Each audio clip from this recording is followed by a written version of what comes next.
My hands made that home. Not the brick snow, but everything in between. The warmth, the smell of cinnamon on school mornings, the soft faded towels stacked just right, the gentle lull of lullabies after a long fevered night. I stitched curtains by hand. I baked the bread. I was the reason the lights stayed on, and the house felt like a heart. My husband, God rest his soul, laid the foundation, but it was me who turned it into something worth coming back to, and for many years they did. The kids, the cousins, the neighbors, they'd flood in like happy waves, loud and hungry, always assuming everything would just be ready. And it was. Somehow, no matter how tired my back or how sore my knees, it always was. Because I believed that was love, quiet, tireless, invisible love. But as time passed, the tides changed. They stopped coming so often. Birthdays turned into texts. Visits came with time limits. And when they did come, they walked into the house like it was theirs, leaving shoes scattered and dishes undone, speaking over me, past me, through me. I didn't even notice the shift at first. It was so gradual. A question I used to be asked, "Where's the good frying pan, Mom?" turned into an instruction. The pan's dirty again. No, please. No, thank you.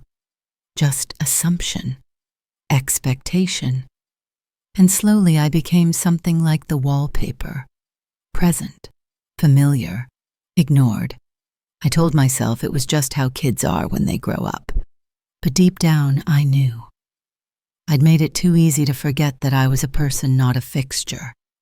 The thing about being the one who holds everything together is no one sees your hands shaking. I think the turning point, though, the moment I finally felt it crack inside me, was when my son's wife started referring to me, not by name, not as Mom or even Grandma, but as the maid. Not to my face, not yet. But I'd overhear her whispering on the phone, giggling, "Oh, she insists on doing everything herself. It's like living with a maid who can't retire." I laughed at first, nervous, embarrassed. Maybe I misheard. Maybe she meant something else. But the more I listened, the clearer it became. I wasn't family. I was the help. And I wish I could say my son corrected her. I wish I could tell you he stood up, told her I was the reason he had clean clothes and school lunches and someone waiting at 2 a.m. after parties. But he didn't. He just chuckled, said, "Well, that's just how she is. She likes it that way." No, I don't like it that way. I liked being needed. I liked being loved. There's a difference. It's funny the things we let slide when we're scared to be alone. The 1,000 tiny humiliations. The moments where your name is replaced with a role. I became the calendar keeper, the meal maker, the background noise to their real lives. And yet I still hoped that they'd remember who I was, hoped that one of them, just one, would look up from their phone and say, "Mom, how are you doing?" They never did. I wasn't even invited to the last vacation. Not really. I only knew about it because I found the packing list on the kitchen counter. So I stayed home, alone, scrubbed the floors and aired the sheets like someone might come visit anyway. But they didn't. And that night, after folding laundry that wasn't mine, in a house I paid off with arthritis, biting at my knuckles, and silence ringing in my ears, I sat down at the kitchen table, poured myself a lukewarm cup of tea, and whispered aloud, "I think they've forgotten I'm real."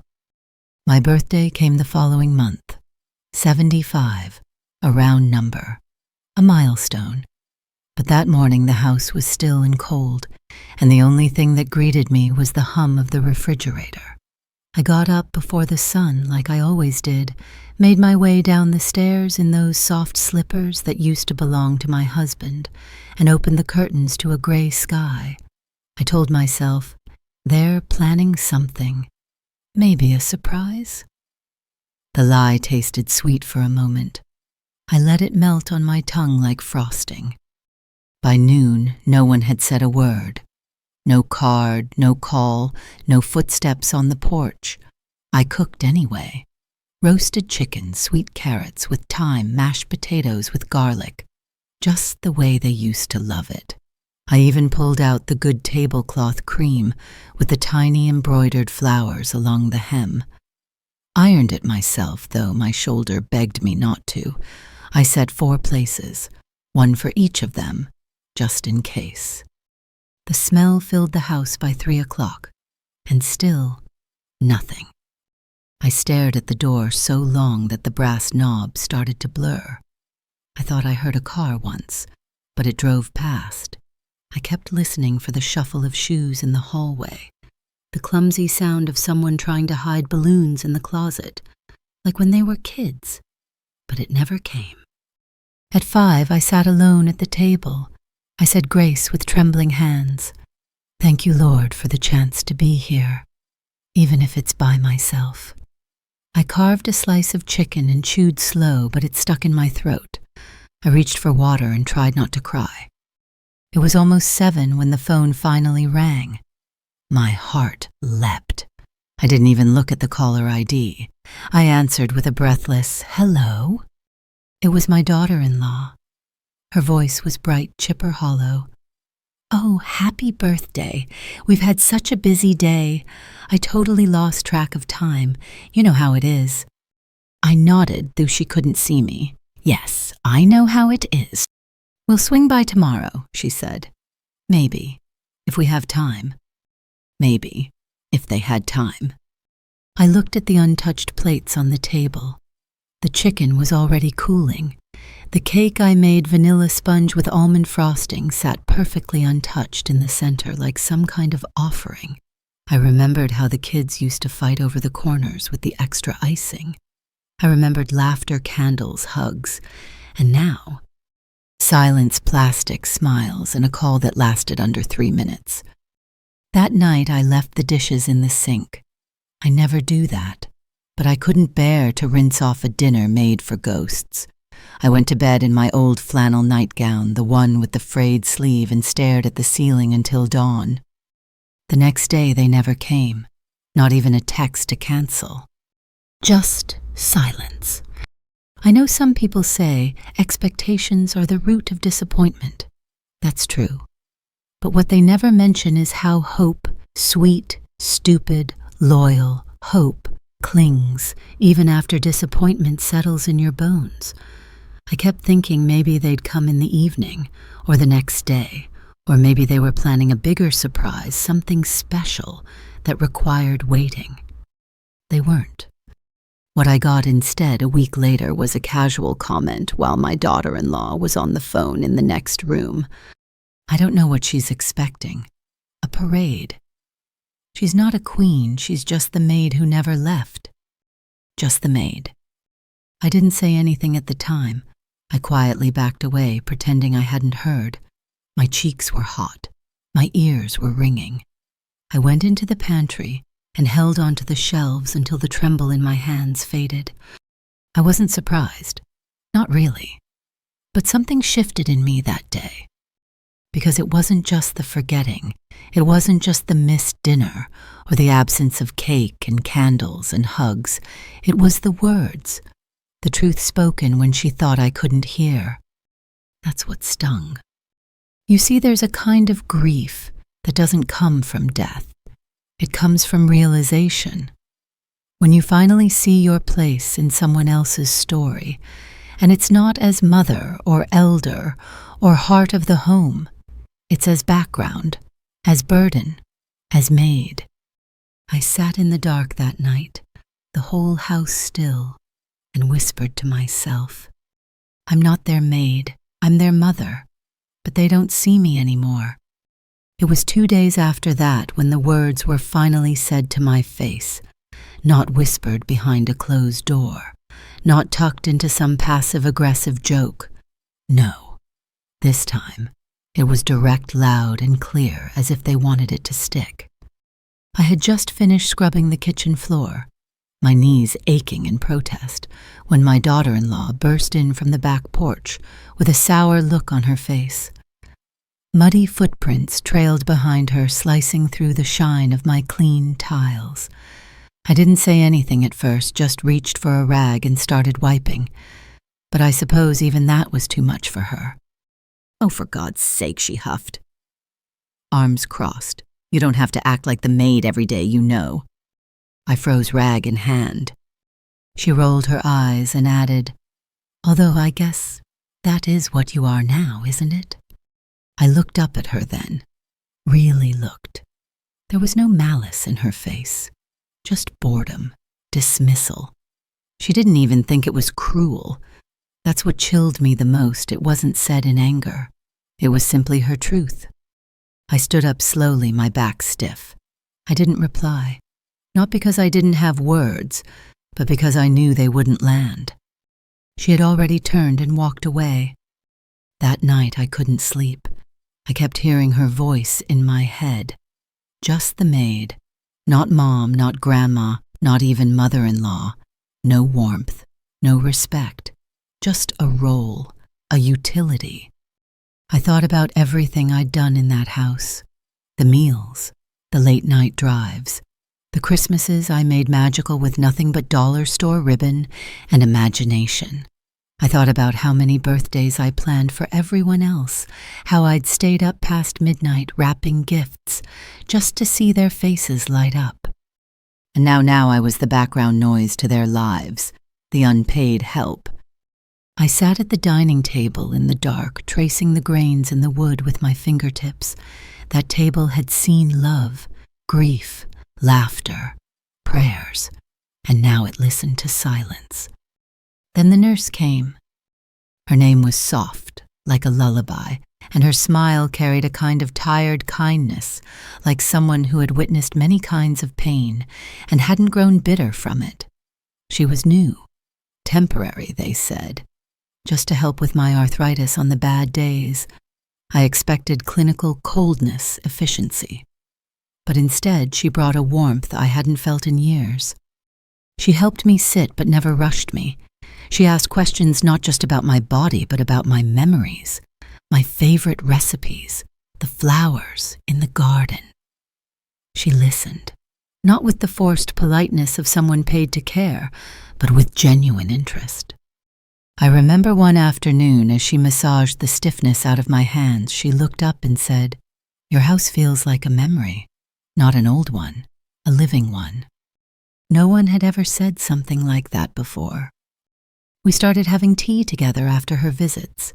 Nothing fancy, just the dusty bags from the back of the pantry, steeped strong with a spoon of honey. She'd sit across from me at the table, elbows off, hands wrapped around the cup like it was something precious. She never rushed, never looked at her watch. One day she asked how long I'd lived here. I told her I moved in when I was just 24. Newlywed, wide-eyed. The house was smaller then.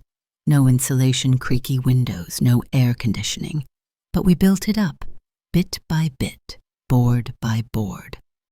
She asked if I liked living with family. I paused, a long, long pause. Then instead of answering, I asked her what it was like to care for strangers. She smiled. Most of them don't want you to see them. They want help, but not witness. You. Let me see you. Her words caught in my throat.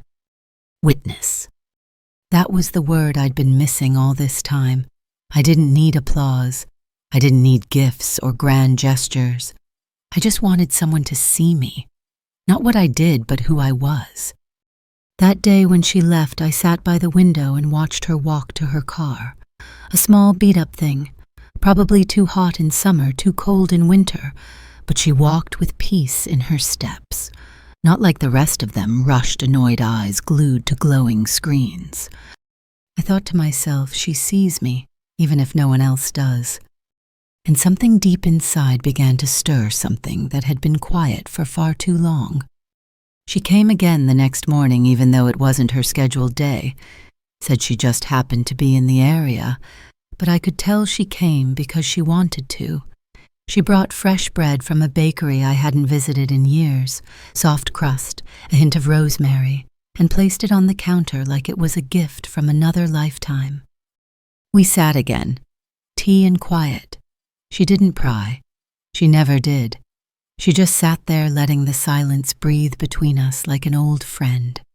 And then in that stillness, I told her about the footprints on my clean floor, the comment, the word Maid. She didn't gasp or say, "Oh, how rude the way some people do just to fill the air." Instead, she set her cup down gently and said, "You don't look like someone who's ever been just anything." That line hit me like a memory, because I hadn't always been tired. I hadn't always been bent with the weight of other people's needs. There was a time when I danced barefoot in the kitchen, laughing, while flour flew from the bowl. A time when my body didn't ache in the morning, and my hands weren't maps of old pains. A time when I felt alive, not just needed. I told her about my garden, not the overgrown patch out back now, but what it used to be. Rows of tomatoes, fat with juice basil, so fragrant you could smell it from the porch sunflowers taller than my sons when they were 10. She listened like it mattered, like each sprig of rosemary I once trimmed with care was a chapter worth remembering. She asked to see it. I blinked. "What, the garden?" She nodded. "I'd love to." No one had asked that in years. So we walked out back. The grass was patchy, the trellis sagged, and the old watering can had rusted through, but she didn't flinch. She knelt beside the dry rosemary bush and touched its brittle branches as if they still held summer inside. "You grew all this." I nodded. She smiled. "It's still growing, just waiting to be remembered." And I felt something loosen in my chest, something that had been coiled for a long, long time.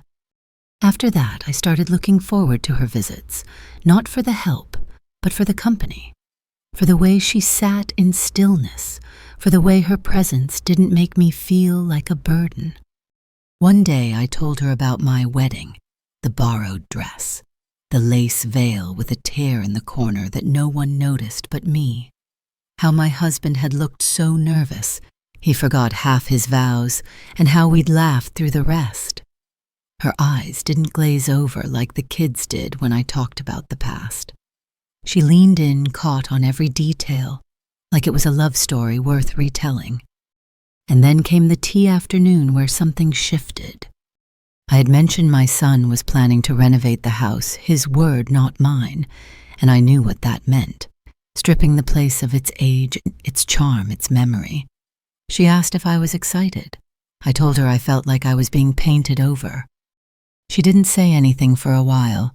Then she asked carefully, "Do they know what this place means to you?" I laughed bitterly. They don't ask. They assume I'll always be here. Sweeping the porch, making the tea quiet in the background. And then softly, almost afraid to break something, she said, "I see you." 3 words. 3 whole words. I didn't cry, not right away, but I held them in my heart like warm stones. I'd been cold for so long, and now here was the stranger, this nurse reminding me that I was still a person, still capable of being known. After she left that day, I sat in the hallway and looked at the photos lining the walls. Wedding photos, baby photos, birthdays, anniversaries, all frozen moments where I had done the invisible work to make those smiles possible. And I realized something I hadn't allowed myself to say before. I didn't feel like their mother anymore. I felt like their employee, one they didn't pay, one they didn't even thank. But this nurse, this woman with gentle eyes and time in her voice, she didn't treat me like I was fading. She treated me like I was still becoming. That night, as I folded laundry that wasn't mine, I paused with a shirt in my hand and whispered aloud, "What if I didn't do this anymore?" Not out of spite, not revenge, just freedom. The thought lingered. And it didn't feel bitter, it felt possible. The next time she came, it rained. A soft, drizzling kind of rain, the kind that makes you quiet without knowing why. She stepped inside the kitchen and shook her umbrella gently, careful not to drip on the rug. I handed her a towel like I always did. We didn't speak right away. We didn't need to. I poured the tea, she sliced the bread. The routine had become something sacred. That day I told her about the old chair in the living room, the one with the faded yellow cushion. How my husband used to sit there every evening after dinner, pretending to read the paper, but really just watching me fold laundry.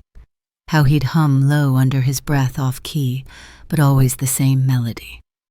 She listened with her hands still around her cup head, tilted slightly, eyes soft. Then she asked, "What happened to him?" I swallowed, gone now. 5 years, heart. She reached across the table and laid her hand over mine. Just that. No platitudes. No, he's in a better place. Just warmth, contact, and a silence that said she understood. I still make enough coffee for 2 some mornings, I said, and then I pour the second cup down the drain. Her eyes filled, but she didn't cry. Neither did I. We just sat there with the ache between us. Later, we went into the living room. She eased me into the old yellow chair, fluffed the pillow behind my back, and said, "This feels like it remembers love." I looked at her then, really looked. She was young, not child young, but life still to live young, probably mid-30s. Skin still taut around the eyes, hands strong but not yet worn. And yet she carried herself like someone who had seen enough of the world to understand the quiet corners most people miss. I asked her where she learned to care like that. She smiled. "I had a grandmother like you." I blinked. "Like me?" She nodded. She raised me, all strength and softness. Her house always smelled like apples and lavender. She used to brush my hair even when I was too old for it. Something inside me cracked gently. "She died when I was 19, she continued, and I always promised myself that if I ever met someone who reminded me of her, I'd make sure they weren't invisible. I couldn't say anything. My throat felt thick. We sat in the yellow chair, her on the armrest, me nestled in the cushions. The house was so quiet, but it didn't feel lonely. It felt shared. Eventually I asked, "Do you think people can choose new family?" She looked at me carefully. "I think sometimes we have to." I told her about the night I overheard them planning my future.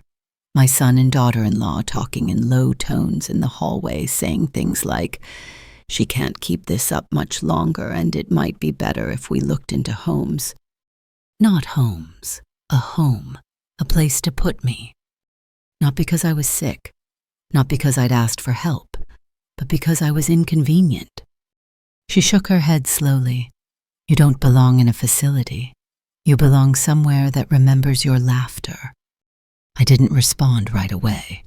Instead, I reached for the small photo that sat on the side table, the one of my son at 5 years old, grinning with a missing front tooth frosting on his cheek. "I don't know where he went," I whispered. "That little boy." She touched my shoulder. "Maybe he grew into someone who forgot how to be loved by you." The tears came then, not loud, not shaking, just soft, heavy drops that rolled down and soaked into the fabric of that yellow chair. She didn't move. She let me cry without making it about comforting me. She simply stayed. After a long while, I said something I hadn't said to anyone in years. "Thank you for seeing me." She squeezed my hand, always. Later that afternoon, as she gathered her bag and prepared to leave, she hesitated at the door. "I know I'm just your nurse," she began. "No," I said gently, firmly. "You're not just anything." Her eyes brimmed with tears, but she nodded, smiled, and left. And as I stood there alone in the entryway, the house still filled with the echoes of her presence, I felt something I hadn't felt in a long time. Not youth, not joy, not even hope. but choice. And that was a beginning. Sometimes I wonder if my body started to ache because my heart grew too heavy first. Not just the arthritis or the stiff knees, those I could understand, but the deeper pain, the kind that settles in your bones when you've been used and dismissed for so long, you forget what it feels like to be whole. That morning I bent to pick up a sock by the laundry room and couldn't straighten up again. My back locked, just like that. I stood there, one hand against the wall, breathing through the pain. No one heard me.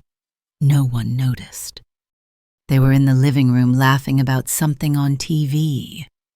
I finally hobbled my way to the chair and sat heart pounding.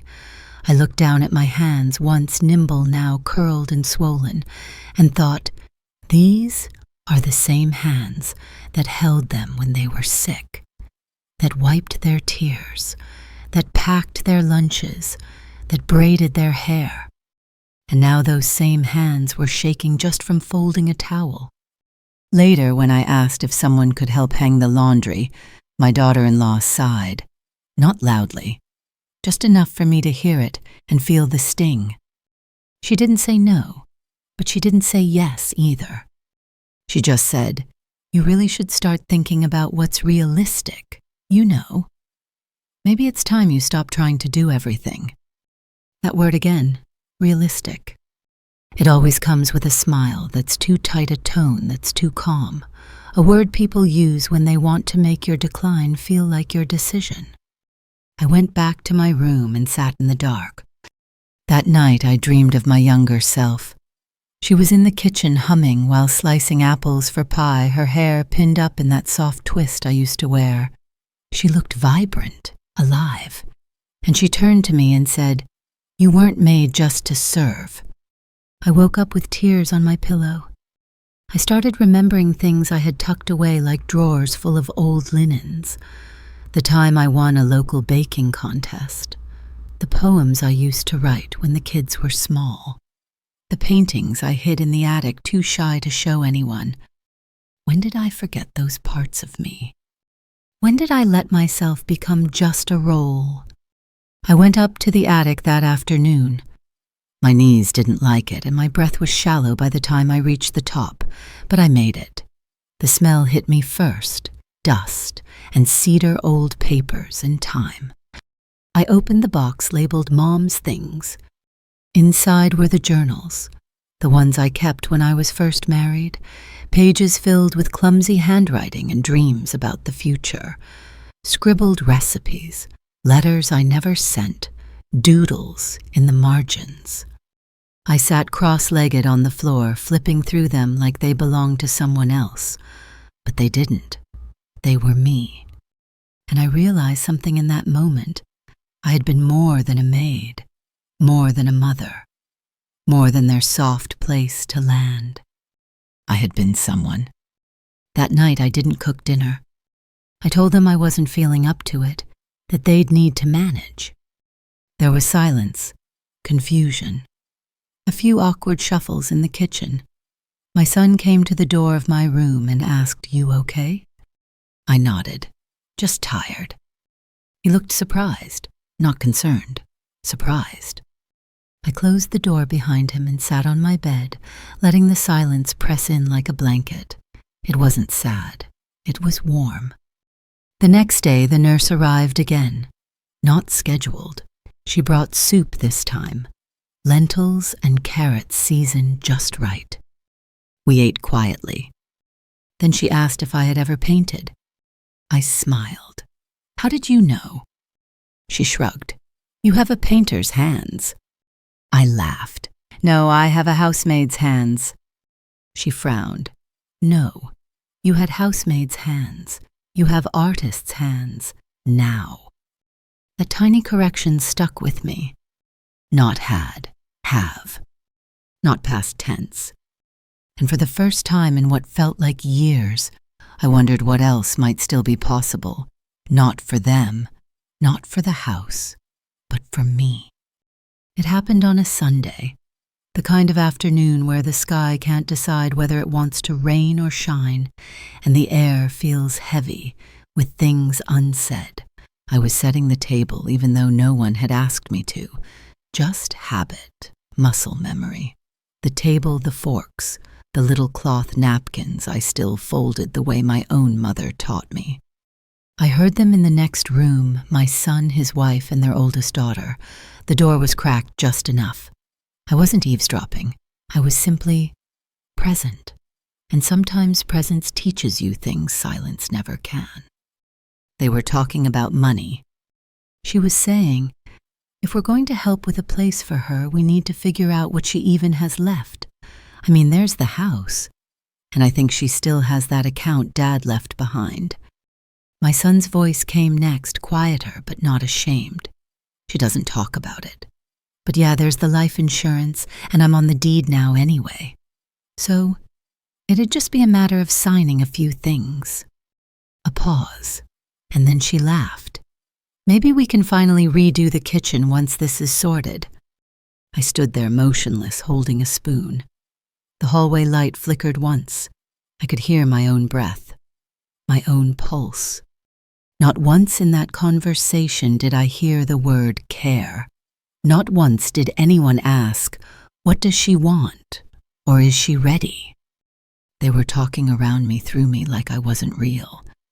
And in that moment I realized I was no longer a person in their future. I was a transaction, a stepping stone between their now and their upgrade. I quietly walked back into the kitchen and sat at the table I'd set. I looked at the 4 plates, the polished forks, the folded napkins, and I felt such a wave of absurdity of grief that I began to laugh.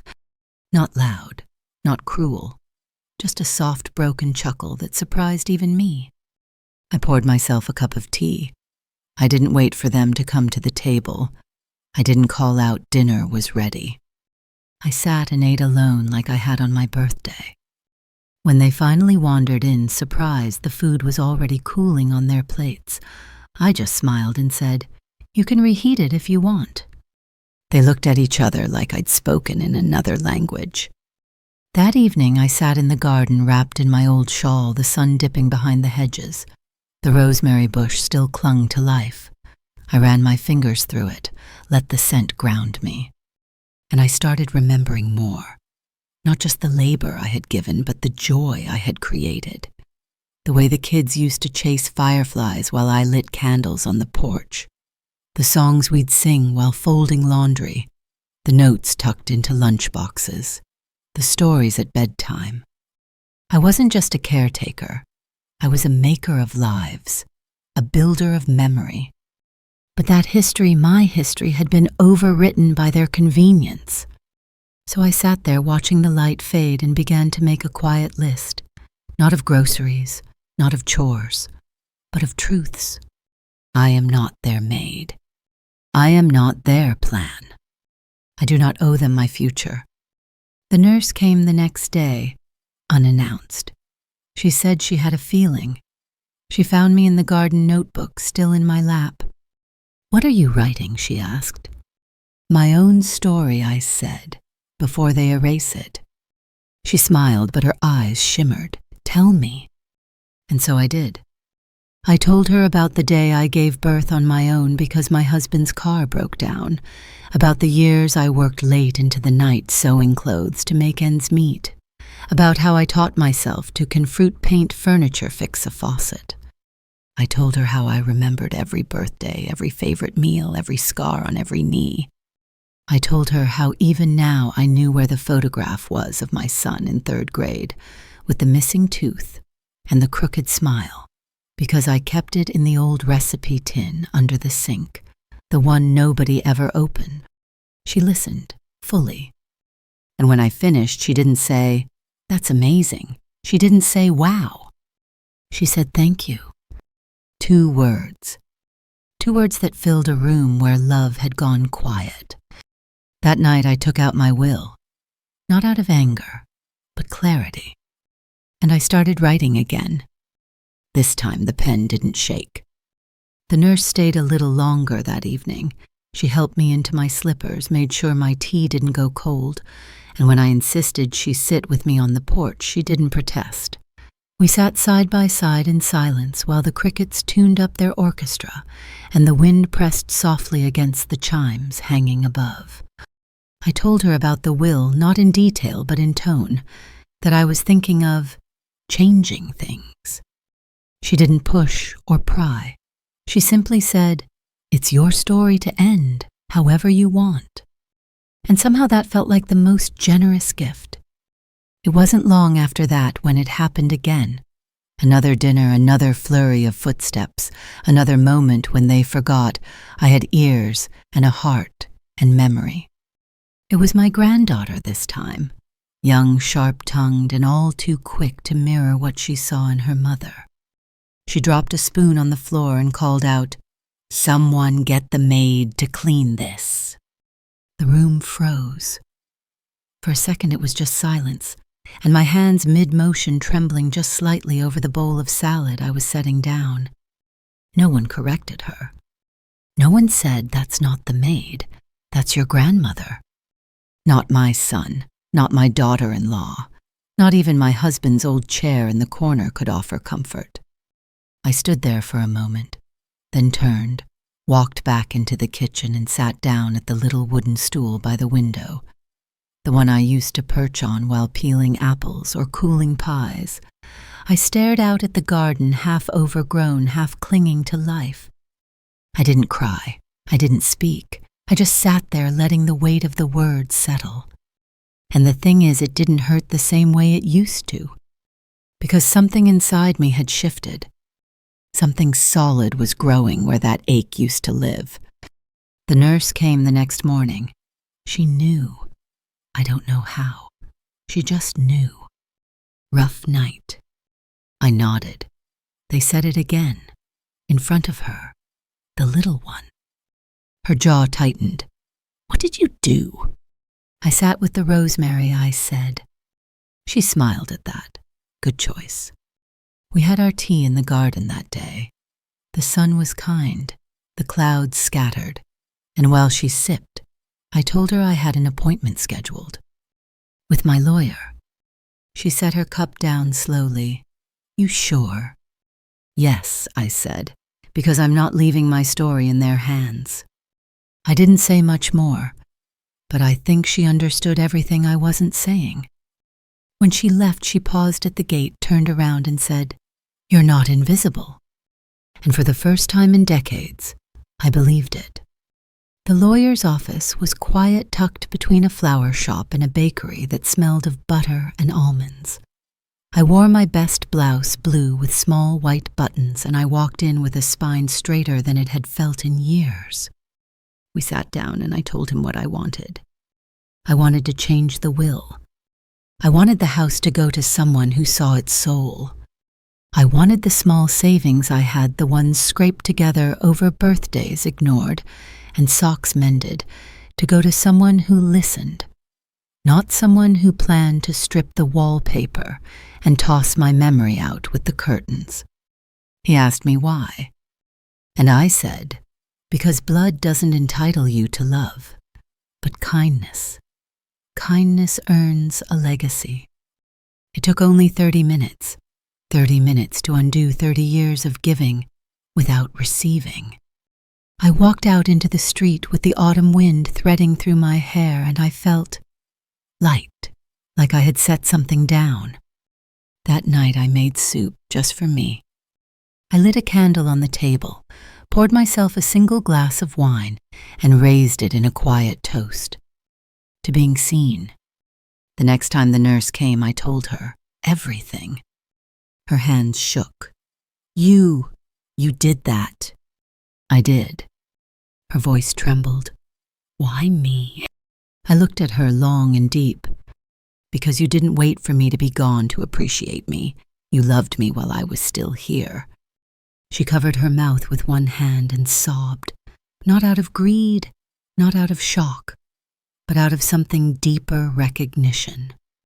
She knelt beside my chair, laid her head in my lap like a child, and whispered, "I'll take care of this place, of your story, always. And I believed her. Not because of what she said, but because of how she saw me before I gave her anything at all. It's strange the quiet power of decisions made in silence. No confrontations, no slammed doors, just a shift in the air, a choice that reclaims something invisible. That was what it felt like after I signed the new will. The paper was tucked away in a folder inside my bedroom dresser, right beneath the old love letters my husband used to write, before life made us tired and practical. The next morning, I made coffee. 2 cups. I don't know why I hadn't made 2 in years. One for me, one for the memory of him. Maybe because in that moment, I felt closer to who I used to be. They noticed something was different. Not right away, but slowly. I stopped jumping to respond, stopped bending over backward to keep the house spotless. I no longer asked if they wanted dinner. I cooked what I wanted or didn't cook at all. One evening, my son came home and found the laundry still in the basket. "You feeling okay?" he asked, cautious. I smiled. "I feel just fine. I just decided my hands deserve a rest." He nodded, unsure, confused. The role I had played for so long, the background caretaker, was unraveling, and he didn't know what to do with the woman standing in its place. It was almost amusing watching them all tiptoe around me trying to figure out what had changed. They didn't know about the will. Not yet. But they felt the shift, like a house that had always given off warmth suddenly standing still in winter. I remember one morning in particular. I was sitting at the kitchen table when my daughter-in-law walked in and paused, startled to see me just sitting, a book in my hands, the sun falling across the tablecloth. "No chores today?" she asked too brightly. "No," I said calmly, not even looking up. I thought I'd let the house breathe for once. She didn't respond, just turned and walked out, her footsteps uncertain. And that evening, when the nurse came by after her shift, I told her what I'd done. "How did it feel?" she asked. I smiled, like coming home to myself. She stayed for dinner. I made a stew from scratch, the kind I hadn't cooked in years. We ate on the back porch with blankets on our laps and stars overhead. She told me about her childhood, her grandmother's laugh, how she used to sneak honey into her tea when no one was watching. I told her about my wedding night, how the heel of my shoe broke on the way out of the church, and I had to limp across gravel, giggling through tears. It was the most seen I had felt in decades. Then one afternoon, not long after, I overheard them again. My son was on the phone in the hallway. No, I haven't asked her yet. She's been acting different, like she's suddenly got secrets. There was a pause, a laugh. She's probably just losing it, getting paranoid. You know how they get at that age. That age. I sat in the living room, the yellow chair cradling me like a memory, and felt something harden. Not bitterness, no, that would have taken too much energy. What I felt was clarity. They weren't going to change. They had drawn the map of who I was in their heads, and they had no intention of redrawing it. To them, I would always be the maid, the soft-voiced cook, the easy yes. But I wasn't, not anymore. And so I wrote a letter, just a simple one, tucked it into an envelope and left it on my nightstand, a note for the lawyer in case anything happened. I didn't want there to be any confusion. No one could say I wasn't clear. In that letter I wrote, "This house is not a gift, it is a legacy, and I want it to go to someone who looked at me and saw a person, not a servant." I signed it with a steady hand. That weekend, the nurse came by again unplanned. She brought flowers, wild ones, from a field outside town, said they reminded her of me. Untamed, resilient. I placed them in a vase on the dining table, my table, and I whispered more to the walls than to her. "I think it's time I stop apologizing for being alive." She smiled. "It's about time." We sat again side by side, and for the first time in years I felt not just present, but powerful. The next morning I woke up before the sun, as I often did. But this time I didn't rush to fold blankets or scrub a pan that hadn't even cooled from the night before. I sat by the window with a blanket wrapped around my shoulders and watched the sky lighten inch by inch, from ink to pearl. It was quiet, not the heavy silence I'd grown used to, but a sacred, almost reverent stillness. And in that pause I thought about all the memories that had happened within these walls, the echoes of lullabies and slammed doors of whispered prayers over scraped knees and bitter arguments over nothing that somehow still left a scar. This house had seen all of it, and I had been the witness to it all, the keeper of the light. I thought of my youngest, now grown and living halfway across the country. She used to cry if I left the room too long. Now she barely answered my calls. I told myself it was busyness, children of her own. But I knew. I knew she saw me the way the others did, fading. Even the photo albums had dust now. Later that day, the nurse came again. She brought me a small potted lavender plant. "For your windowsill," she said, "so you can smell something sweet every morning." I couldn't help it, tears welled in my eyes. Not from the gift itself, but from the knowing in the gesture. "You always bring things that feel like they belong here," I whispered. She shrugged, "Because you belong here."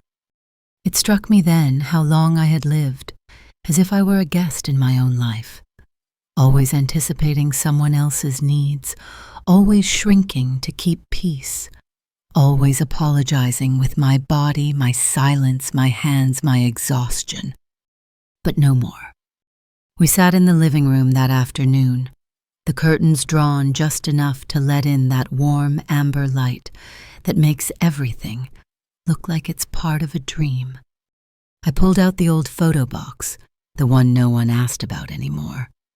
"Want to see?" I asked. She nodded, eyes bright. We went through, each image one by one, me in a yellow dress, hair piled high, smile full of fire. My husband standing behind me, one hand on my waist, like he was proud, and still a little in awe. The children gap-toothed, wild-eyed, covered in mud and joy. "This is who I was," I said. She looked up from a picture of me holding a newborn. "This is who you are." I laughed through the tears. Funny, isn't it, how long it can take to be seen? We talked about legacies, not money, not titles, but presence. How some people leave behind bank accounts, and others leave behind something quieter, stronger, like how a room still feels full even after the lamp is turned off. She looked around my living room at the crocheted blankets, the leaning bookshelf, the half-withered garden, visible through the back window. "This place feels like it was loved into existence," she said. And I knew in that moment she would protect it, not because she wanted something, not because she needed anything, but because she understood. That evening my son came to me. He must have sensed something had shifted too far to ignore. "Mom, we should probably talk about the future," he said. I smiled. "We are." He blinked, confused. "What do you mean?" "I've already made plans," I said gently. "Everything's taken care of." There was a pause. Then he tried to recover. "Well, good." "We were just concerned, that's all. It's a big place. Too much for you to manage on your own." I looked at him. Really looked. The boy I raised, now grown into a man who had forgotten how to listen to the quiet music that once lulled him to sleep. "I'm not on my own," I said. He tilted his head, puzzled. "Who's helping you?" I smiled. "Someone who sees me." He didn't press. He didn't ask more. I think something in my voice told him not to. That night I slept with the windows open. The breeze carried the scent of lavender from the little pot on the sill. And for the first time in years, I didn't dream of being lost or forgotten. I dreamed of a table set for two, laughter rising like steam from tea, hands reaching across worn wood not to take, but to hold. The letter came 3 days later. A formal envelope slid beneath my door while I was folding towels thinner, now older, but still warm from the sun. My daughter-in-law's handwriting on the front, neat, sharp, impatient. Inside was a type note unsigned, but unmistakably hers. We've been discussing some long-term arrangements. It might be best for everyone if you started thinking seriously about assisted living. We found a few very suitable options. We'll talk more this weekend. I read it twice, then a third time. Not because I didn't understand, but because I wanted to make sure I felt it all. No sugarcoat, no dulling the edges, just the full sting of what they were really saying. I was no longer welcome. Not in words, of course, but in meaning, in tone. I didn't cry. I placed the letter in the kitchen drawer, right under the can opener beside the old coupons I never used, and went out back to the garden. I sat on the small wooden bench my husband built in the early years, now chipped at the edges and softened by time. The sun was warm on my face. The air smelled like earth and rosemary. And I thought they don't get to choose my ending. The nurse arrived a few hours later. She found me in the garden kneeling beside a bed of struggling herbs. I had dirt under my nails and sweat across my brow, and I was smiling. "Am I interrupting?" she asked gently. "Not at all," I said. "I was just having a conversation with the mint." She knelt beside me, no hesitation, and dug her hands into the soil too. Together in silence, we worked. After a while, I told her about the letter. Her jaw tightened, but she didn't curse or rage. She simply said, "So what are you going to do?" And I answered without hesitation, "I'm going to live exactly the way I want to, right here, in this house, with people who know the difference between caretaking and love." I saw her eyes brim before she blinked it away. I stood slowly brushing dirt from my knees and said, "Would you like to stay for dinner?" Her yes was soft, immediate. That evening I set the table for 2, not 4, not 6, just 2. No ghost settings, no pretending, just presence. We ate simple food, grilled vegetables, thick slices of bread, cool melon from the icebox. She told me about her day. I told her about a dream I once had to open a cafe, just a small one filled with books and herbs and mismatched chairs. She laughed. I'd eat there every day. Later, after we'd washed the dishes and lit a candle on the windowsill, she turned to me and said, "You know you don't owe them anything." I nodded. I know. But it's okay if part of you still wants them to see you, to come back, to change. I sighed. It is, but I've stopped waiting. She reached out and took my hand, her fingers warm and strong. Then what are you waiting for now? I looked at her, really looked, and said, "I think I'm waiting to let the next chapter begin." She squeezed my hand. And that night, after she'd gone home, I sat in the yellow chair by the front window and watched the streetlights come on one by one. My son never knocked. They didn't call. But for once the house didn't feel empty. It felt full with lavender and candlelight and the warmth of someone who stayed. I whispered into the stillness, "This is my house, my story, and I will not be edited out." And the walls, old as they were, seemed to hum in agreement. It was a Wednesday when she showed up on her day off. No uniform, no clipboard, just jeans, a soft sweater, and a small basket in her arms. "Is that what I think it is?" I asked as she stepped into the kitchen, tracking sunlight behind her. She grinned. "Homemade scones, blueberry. Thought maybe we could have a slow morning." I looked around the kitchen, quiet still, and nodded. "That sounds perfect. We sat by the window with mismatched mugs and warm scones resting on a dish towel, older than both of us admitted. Outside, the trees were turning amber rust gold, my favorite time of year. I told her so. It's the season everything shows its real color before letting go, I said. It's honest. She smiled, just like you've been lately. I didn't answer right away, just took another bite chewed slowly. Because honesty, I'd learned, wasn't always loud. Sometimes it was in the things you stopped doing, the roles you no longer agreed to play, the words you chose not to swallow. After breakfast, I pulled out a shoebox from the linen closet. Inside were keys, 4 of them, each one to something they never asked about: an old sewing chest, the garden shed, the cabinet above the fireplace, and one final key with no tag at all. This one, I said, holding it up, goes to the desk drawer I always kept locked. Her eyes softened. What's in there? My voice, I said. Journals, letters I never sent, a life that never asked for permission. She was quiet. Then gently, do you want to share it? I nodded. We went into the study. The old desk sat under the window, worn smooth by decades of use. I hadn't opened that drawer in years. The key slid in like it had been waiting. Inside were dozens of notebooks, yellowed pages, filled with thoughts I hadn't dared speak aloud.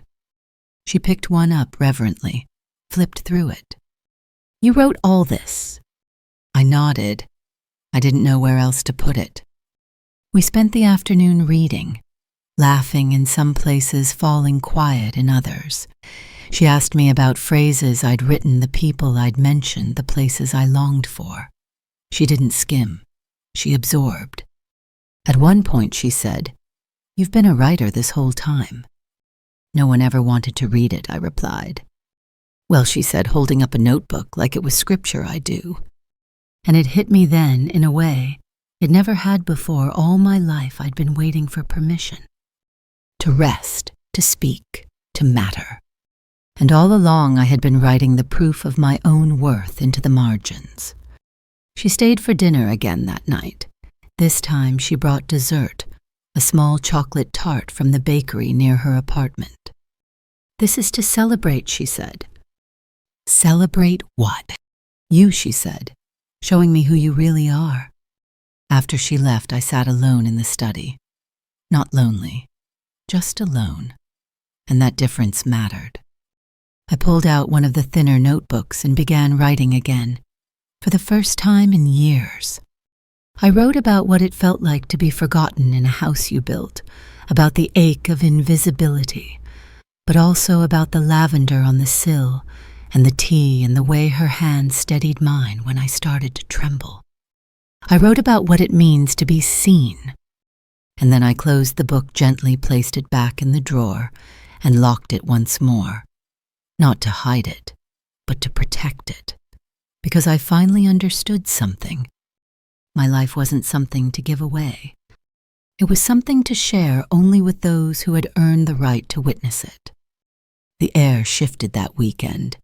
You could feel it like the house had exhaled. The walls stood a little taller. The floorboards creaked less. Maybe it was the season, or maybe it was the fact that I had stopped moving like a ghost inside my own life. She came over again, uninvited but always welcome. No flowers this time, just her. And that was enough. Do you ever get lonely? She asked softly. As we folded towels together, the rhythm of domestic ritual still alive, but no longer performed in silence or servitude. I considered her question. I think I used to be lonely even when they were in the room, I said, but now, no, not like before. We set the towels on the shelf, a neat soft stack, evidence of care, not obligation. I used to think if I just did everything right, I said they'd love me more. Or at least see me again. She looked at me, eyes steady. And now I realize love isn't earned through exhaustion. She whispered, no, it isn't. Later that day, we sat on the front porch. The wind moved gently through the trees, bringing with it the smell of dry leaves and the distant promise of rain. I had pulled out an old photo album, not the ones they flipped through like props at holidays, a different one, the real one. It had images of me in rooms no one remembered, smiling in a garden I had once tamed, standing barefoot beside a Christmas tree I'd decorated alone, holding a pie with one burnt crust and laughing like it was gold. "This is the album I never showed them," I said, "because it was mine." She reached out and turned a page slowly. There I was, sitting in a hospital bed after giving birth. No makeup hair, wild eyes wide with something between fear and triumph. "You've lived 1,000 lives in this one house," she whispered. I nodded, and I've buried most of them under casseroles and clean floors. She looked at me then with a kind of reverence I didn't know how to accept. "You've done more than survive," she said. "You've carved a sanctuary into this place with your hands." I laughed softly, and they call it clutter. We both smiled. The next morning, I woke to find a note on my nightstand, her handwriting neat and curved. "I don't know what family is supposed to mean anymore, but if you ever wanted to call me yours, I'd be honored." I read it 3 times. Each word landed in a place I thought had long since gone numb. I didn't answer right away. I made my tea, fed the birds, sat in the yellow chair by the window, but the thought circled me all morning like sunlight warming old wood. Should I? Was I allowed to choose someone not out of duty, not out of blood, but because they had chosen me day after day, without asking for anything in return? That afternoon when she arrived, I didn't wait for tea. I opened the door, reached for her hand, and said, "Come inside. I want to talk to you." She followed, unsure but trusting. We sat in the study. I took a deep breath. "You said once that your grandmother raised you." "She did.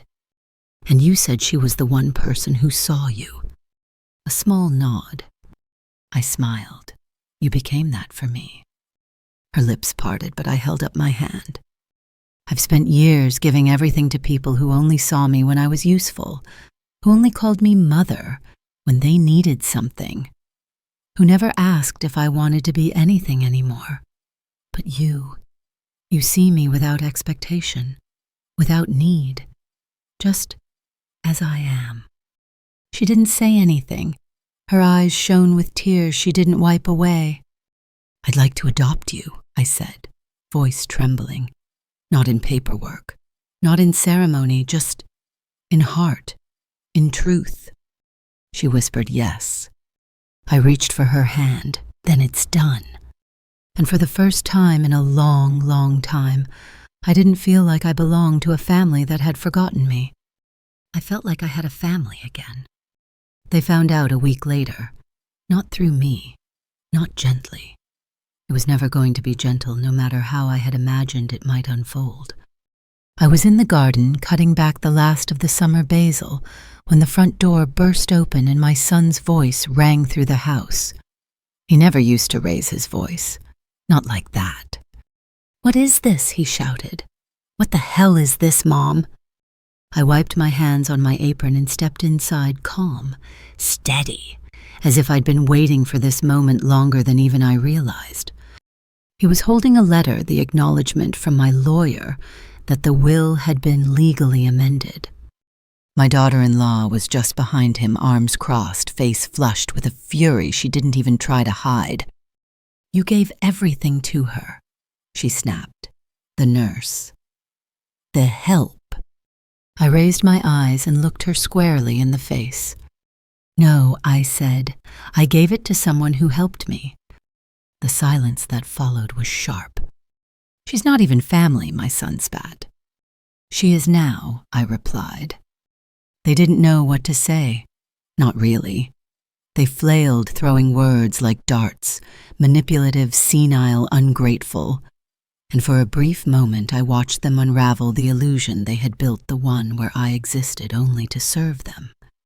"She's not blood," he shouted, like that was supposed to mean something sacred. "No," I said quietly. "She's love." He stepped back like I had slapped him. And perhaps in a way I had. They demanded explanations. I gave none. They demanded justification. I stayed silent. Because the truth didn't need defending. It had already spoken in the way I now carried myself in the garden. I had reclaimed in the locked drawer, full of stories they never once asked to read. "She'll bleed you dry," my daughter-in-law hissed. "She's already filled me back up," I replied. They stormed out, left without dinner, without answers, without apology. And I stood in the hallway, the echo of their exit still vibrating in the floorboards. I didn't cry. I didn't shake. I simply closed the door. Later that evening, the nurse returned. I hadn't called her, but she knew. Somehow she always knew. She stepped inside, found me in the living room, and sat beside me on the sofa like she'd lived here all her life. "They know," I said. She nodded. I figured. "They're furious." "I'm here," she said, "and I'm not going anywhere." We didn't speak for a while. Just sat there as dusk softened the edges of the room. Then she reached into her bag and handed me something small, a key. "What's this?" I asked. "To my apartment," she said, "just in case. In case you ever want to visit my world too." I smiled, closing my fingers around it. "Thank you." She looked at me so full of care it made my throat ache. "Are you okay?" "I think I am," I said. "More than I've been in years." That night I lit a single candle in the kitchen and made tea just for us. We sat in the glow, the silence rich not empty. I never thought I'd be able to say this, I told her, but I think I finally chose myself. She reached across the table and touched my hand. "And you chose me too." "Yes," I whispered, "because you never asked for anything, but gave me everything I forgot I deserved." Outside, the wind picked up and scattered the last of the fallen leaves across the porch. I didn't close the door right away. I let it stay open for a moment longer. Not for them, but for the version of me that had waited so long for this life to begin. She had finally come home. I woke up the next morning to the smell of fresh bread, not from my oven, hers. She'd come early, let herself in with a quietness that felt like respect, not intrusion. I found her in the kitchen, barefoot, humming softly to a tune I didn't recognize, flour dusting the sleeves of her sweater. "You didn't have to," I said. She looked over her shoulder and smiled. I wanted to. And those 5 words I wanted to held more love than 1,000 obligatory favors. We had breakfast together at the table, warm bread with apricot jam and strong tea. No ceremony, no tension, just presence. She didn't bring up the confrontation. Neither did I. There was nothing left to dissect. My family had shown me who they were. I had accepted it, and then I had acted. There was peace in that. Later that day, we walked the garden path together, arm in arm. The late autumn sun lit the edges of every leaf in gold. I was thinking, I said, about repainting the shutters. She laughed. "Green." "Something hopeful," I replied. We stopped by the rosemary. She bent down and cupped a sprig in her hand. "Still strong," she said. I looked at her. So am I. That night she stayed late. We didn't talk much. I read. She mended a tear in her bag, and when the clock chimed 9, she asked if I wanted her to lock up or if I'd rather do it. "Would you mind staying?" I asked. She didn't answer with words. She simply set her bag down again and folded her blanket over the back of the chair. I went to bed knowing I wasn't alone, not just physically, but seen. And sleep came easy. In the weeks that followed, the house began to shift. Not its walls or windows, but its feeling. It no longer waited for guests who never came. It no longer strained under the weight of unspoken demands. We rearranged the furniture. We painted one room a pale honey color. I donated boxes of old things keepsakes that were never really mine reminders of roles I had played for too long. She moved into the guest room. We didn't call it that anymore. It was her room now. And in that simple act making space, we made something new. Not a replacement family, a chosen one. The phone still rang from time to time. My son left a voicemail once, short, stiff, just checking in. I didn't call back, not out of spite, but because checking in is not the same as showing up. They had made their choice, and so had I. One afternoon, while we were organizing old books, she found a photo tucked between the pages of an atlas. It was of me no older than 30, sitting on a hill, arms outstretched to the sky. "You look like you could fly," she said. "I think I was trying to," I whispered. She handed it to me. "You still can." I kept that photo on my bedside table after that, not to mourn the woman I used to be, but to honor her, because she fought so hard to be remembered. And finally she had been.